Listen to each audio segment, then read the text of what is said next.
Nagsimula ang lahat sa araw na 'to, kung saan binago ng isang desisyon ang takbo ng buhay ko.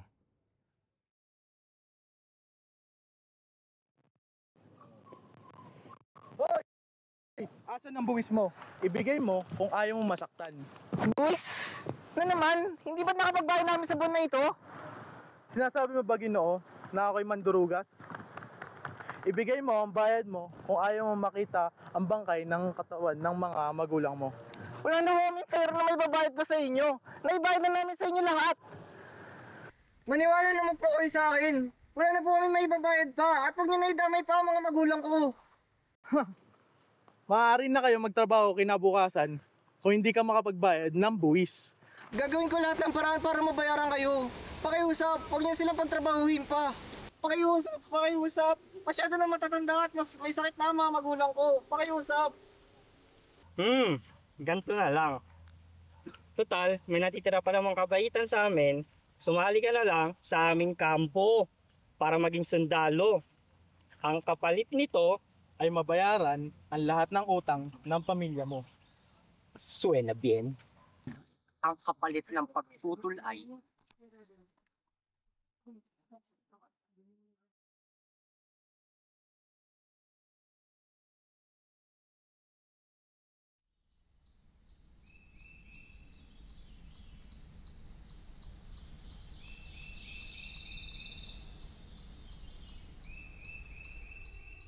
Tay.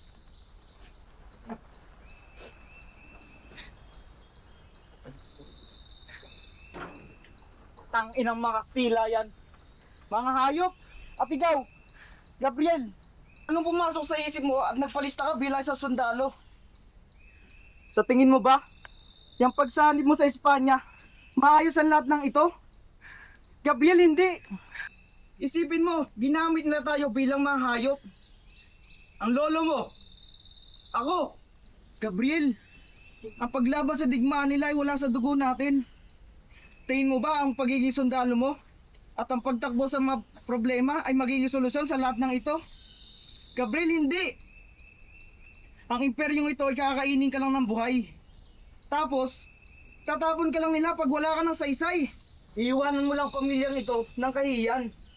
Kami, Gabriel, nagtaksil ka sa sarili mong bansa para lang sa wala.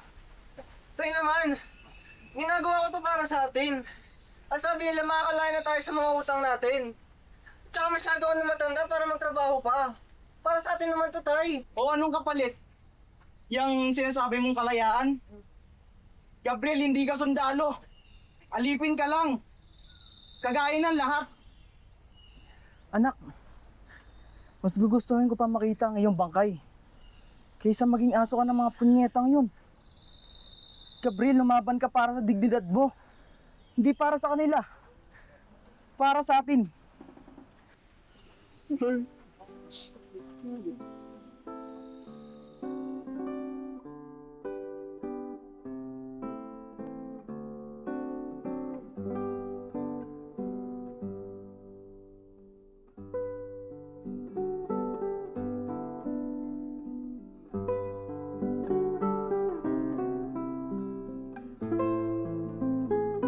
Sa ikalawang linggo ko sa kampo, nakilala ko si Carding.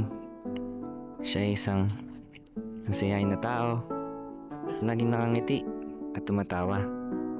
Hindi ko mawari pero may nakita akong pag-asa. Para bang ilaw sa dulo ng lagusan.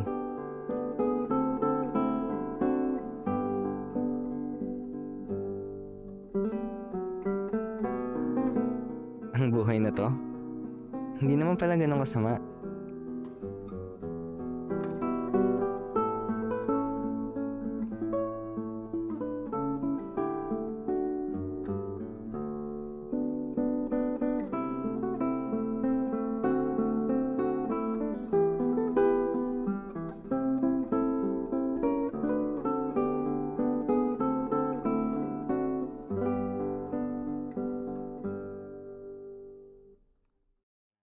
Pa ang mga gabing iyon. Malamig ang simoy ng hangin. Maliwanag ang sinag ng buwan. at nakangiti pa ang mga tala. Sa mga gantong pagkakataon ko lamang natitikman ang pakiramdam ng kapayapaan. Tapos na yung paglilitis at napalabas na siya nga ang may sala. Napatunayan na pinagtaktisan niya ang ating bayan. Siya rin ba yung hatulan ng kamatayan bukas? Hindi ba't malaki rin na naging ambag nun sa atin? Pinay-question mo ba ang hatol nila? Gusto mo rin bang mabitay dahil sa opinion mong yan? Siguro mas maigi na tumimik tayo tungkol dyan. Marami kasing Espanyol na sundalo na nandito. Baka marinig pa tayo. Oh, Gabriel, gabing-gabing na. Saan ka pupunta? Mag-ikot-ikot lang ako sa kampo. Sumama ka muna sa amin dito. Tumulong ka na lang mag-ayos ng mga gamit.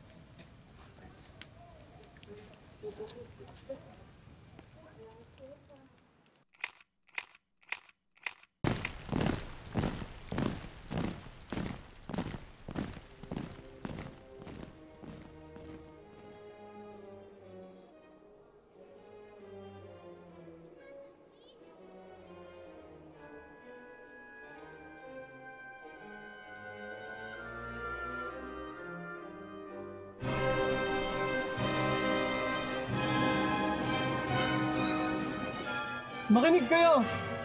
Kayo ang magsasagawa ng eksekusyon ngayong hapon. Limit sa inyong kaisipan, siya ay isang taksil. Kaya't nararapat lamang sa kanya ang hatungan ng kamatayan. Natuloy niyong pag-asa ng bayan? Tatandaan ninyo na kung sino man magtaksil sa ating bayan na hindi makakalusot sa aming pamamalakad. Ito ang inyong kahinatnan kung kayo ay kakaliwa sa inyong landas. Lo entiendes? Opo, comandante! Apunten!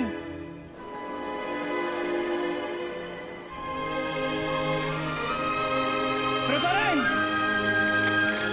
Consumatus. Fuego!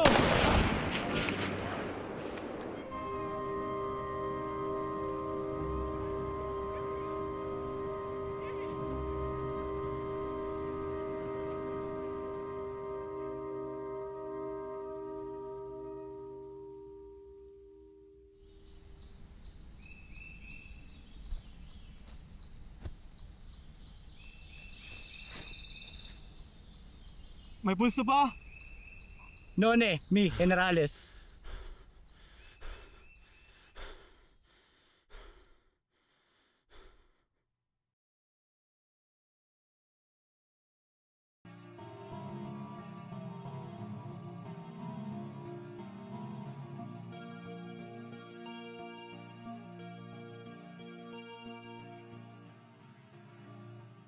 Simbolo ng ating pag-asa. Ang doktor na kayang ialay ang lahat ng para sa bayan. Tama na. Walang saysay ko tanong kung sino siya o tama ba ginawa natin. Sundalo tayo ng Espanya. Sumusunod lamang tayo sa utos. Pero paano kung sisihin tayo ng bayan? Paano kung dumating ang araw na tayo ang sisihin? Hindi tayo ang may desisyon neto. Utos ng mga opisyal. Mabuti pa. Kalimutan na lang natin lahat na nangyari. Walang saysay ang pagsisisi. Wala rin tayong magagawa. Paano ko gagawin iyon? Hindi nga ako makatulog sa lagay ko ngayon. Ipinagkanulo natin ang bayan. Mga taksil tayo. Huwag kang maingay. Baka may makarinig sa'yo. Huwag kang umiyak na parang bata. Sundalo tayo. Tayo sumusunod lamang sa mga utos. Consumatus.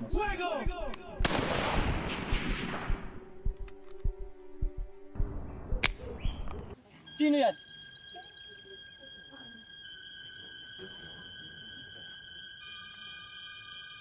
Hoy! Ginagawa niyo dyan! Bumalik kayo sa pwesto niyo! Juanito, tawag na tayo ng opisyal. Ang ibig nila sabihin, si Rizal, ang natatangi namin pag-asa, siya ang amin napaslang.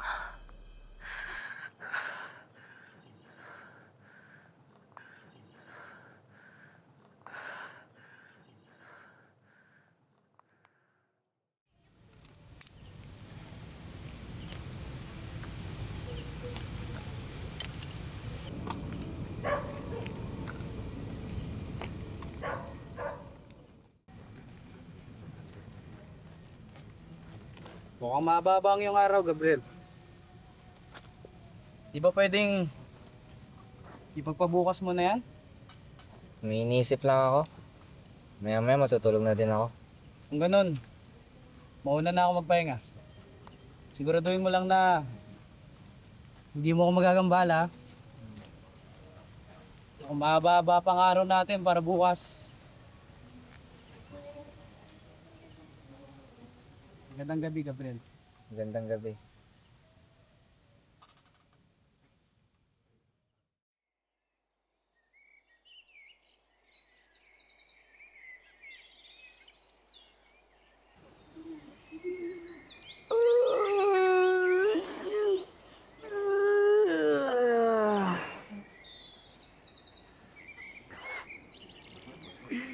Uy, nandiyan ka pala.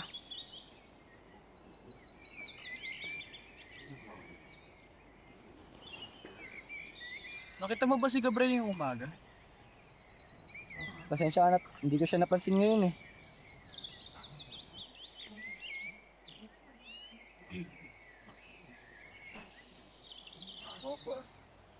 Ano to?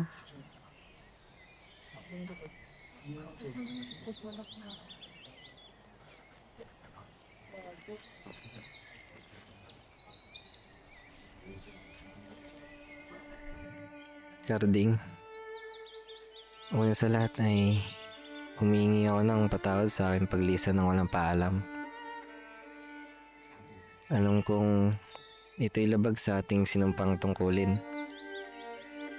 Ngunit, hindi ko na kaya magpanggap na wala akong kasalanan. Sa bawat minuto na lumilipas, ang bigat ng aking konsensya ay tila nagiging isang kadenang pilit akong hinahatak pababa. Hindi ko na kaya manatili sa ehersito Espanyol. Sa akong traidor. Karding, hindi lang sa bansang ito, kundi sa sarili kong puso. Umaasa kong isang araw ay mapapatawad mo ako. Karding, ikaw ang pinakamalapit kong kaibigan. Kaya't ikaw ang tanging pinagkakatiwalaan ko sa liham na ito. Paalam.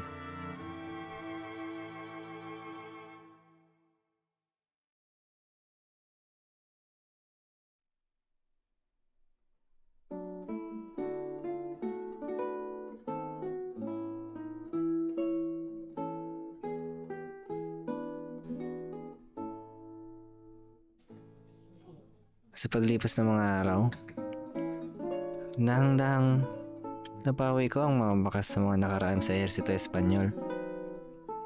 Tuwing umaga, sa pagsikat ng araw, sinisimulan kong ilibang ang aking sarili sa pagtatrabaho sa bukid.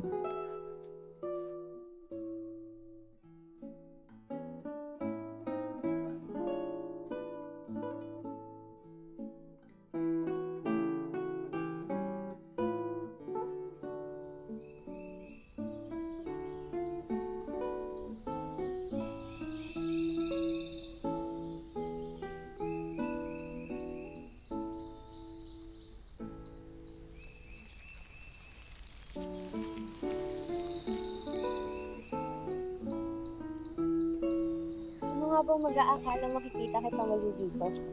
Kahit ko pa rin ang dating Gabriel, abala sa pagbubukid. Christina, Kumusta? akala ko't hindi ka naman yung babalik pa rito. Yung mga bagay talagang hindi mo pwedeng iwanan ng tuluyan. Tulad ng pamilihan na to, yung mga taong nandito.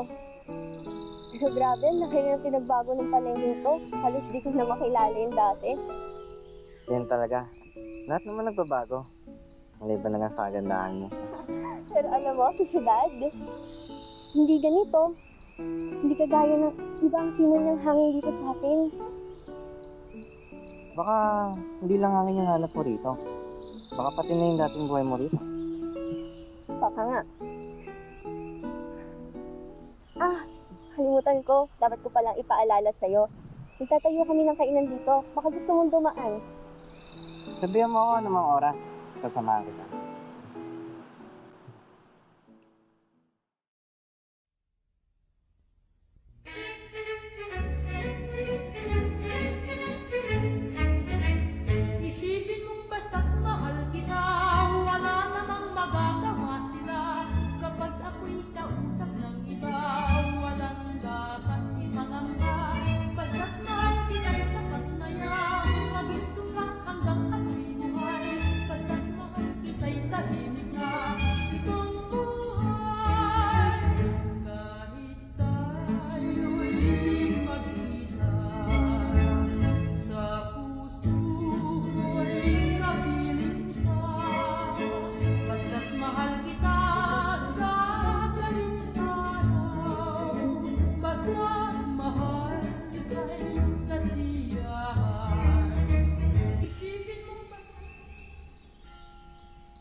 nakalimutan ko yung balita sa'yo.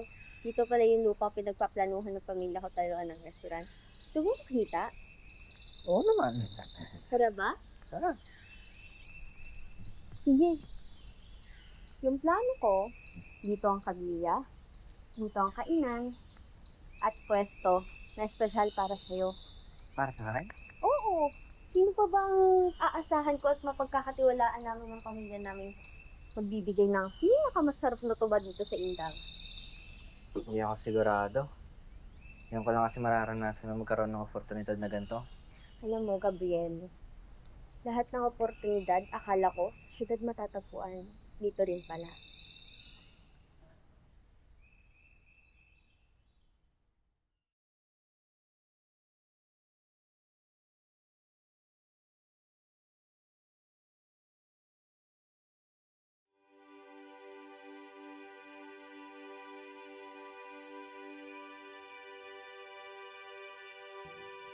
Isang taon na ang lumipas nang bumalik ako sa probinsya. Ang bawat paglubog ng araw ay nagsisilbing saksi sa aking pagsisikap, nakalimutan ng nakaraan. Sa bawat kalye sa aking mga palad, may bagong pag-asang sumisibol. Sa lahat ng mga pagbabagong ito, si Christina ang umukit sa aking gunita. Hindi ko maunawaan kung bakit, ngunit sa tuwing siya'y dumarating sa aking isipan, parang may hangin dumadampi sa aking kaluluwa na nagdadala sa kapayapaan. Sa mga saglit na yon, parang natatabunan ng mga anino ang aking nakaraan.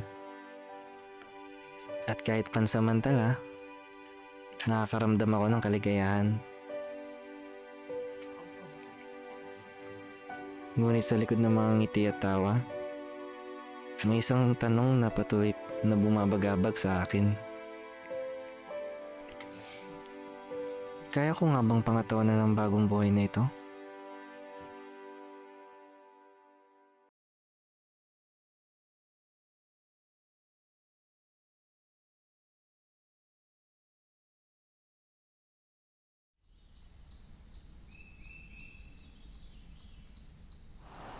Magandang araw! Magandang araw ho.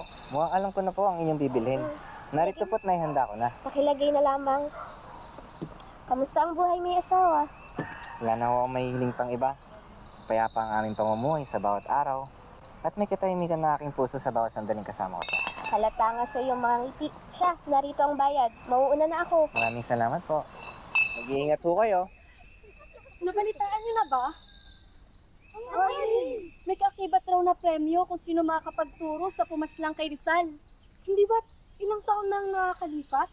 Marahil Hinahanap ko sino ang pumatay kay Rizal sa bayani ng Pilipinas? Hindi maaari. Naway, limot na kung sino ang mga sundalong kabilang noon. Ngunit, hindi ko makakalimutan ng mga sandaling ako ang pumatay sa kanya. Parang awa niyo na ho. Magbabayad naman kami.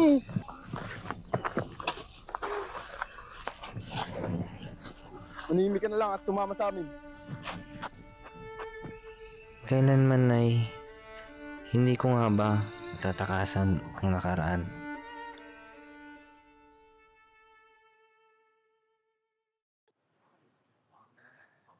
Christina?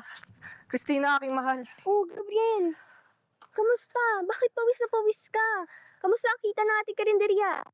Makinig kang maigi, Christina. Kaninang alas 6 ng hapon habang padaan ako ng palengke, may narinig akong isa usap-usapan. Usap-usapan na ano?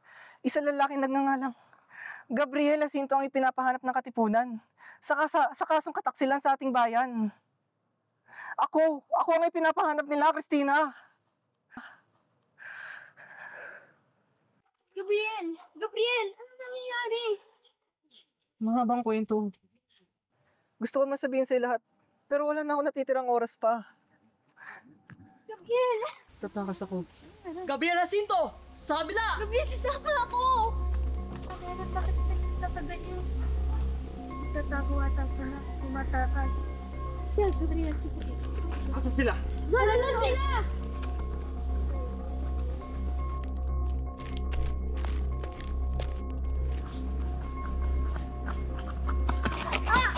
Christina! Gabriel! Gabriel, ang sakit!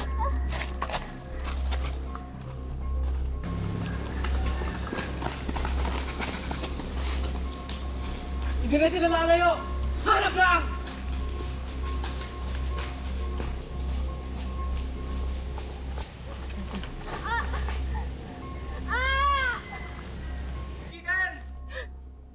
Tumakbo ka na, Jacinto. Iwan mo na ako. Pero Christina, Iwan mo na ako. Tumakbo ka na. hindi kita kayang iwan. Jacinto, mahal na mahal kita. Pangako, babalikan kita. Hindi ko alam kung bakit pero tuloy lang ako sa pagtakbo. Hindi ko maipigil ang sarili ko. Sa gitna ng katahimikan ng gabi, doon ko palang naunawaan na talagang nawala ko na ang lahat. Si Christina, ang nag-iisang tao na tumanggap sa sira kong pagkatao. Ang tawa ng mga kuliglig na tila bang inasar ako sa akin pagkakamali. Ang tanging tunog na naririnig ko.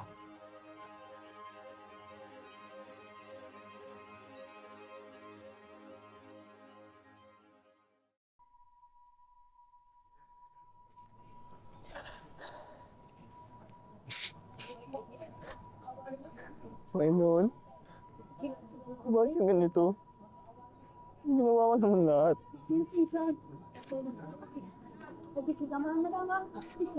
Pinagkakatiwala ko na sa inyo ang aking asawa at ang aking naiwang pamilya. Patawad, hindi ko sila nabigyan ng magandang buhay. Hindi ako naging mabuting asawa at anak sa kanila.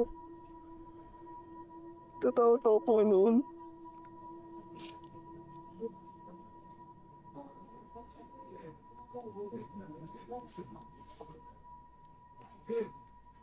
Isa lang akong malaking duwag at tumatakas pa rin sa aking mga responsibilidad. Natatakot ako, Panginoon. Baka ito na ang huling sandali na masisilahan ko pa ang araw. Iligtas niyo po ang aking asawa. Christina. Christina.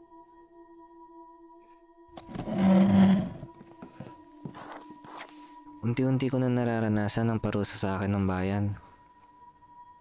Ito ang naging resulta sa aking naging desisyon. Nawalan ng asawa at pinagtakwilan ng bayan. Ako nga ba'y sinisingil na ng Panginoon? Sa kabila ng kadaliman ng aking mundo, dilat mata ko pa rin hinaharap ang mga pagsubok sa buhay. Kahit saan ako dalhin ng aking kapalaran, palagi pa rin akong minumulto ng aking nakaraan. Kahit anong pilit kong magbago at tumulong, ganito na talaga ang magiging takbo ng aking buhay. Isang makasalanang sundalong Pilipino.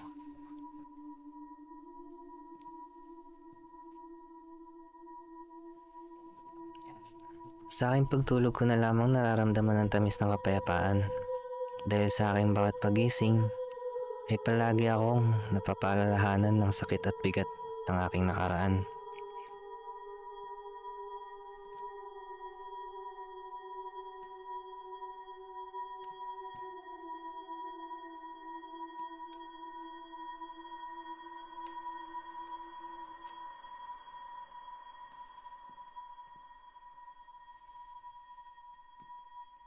Ninanais ko na sa pamamagitan ng liham na ito ay maintindihan ng lahat kung ano talaga ang aking tunay na kwento.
Damhin mo yaring pagmamahal at magbuhat nang makita ka naman. Bawat masdan ko'y kariktan,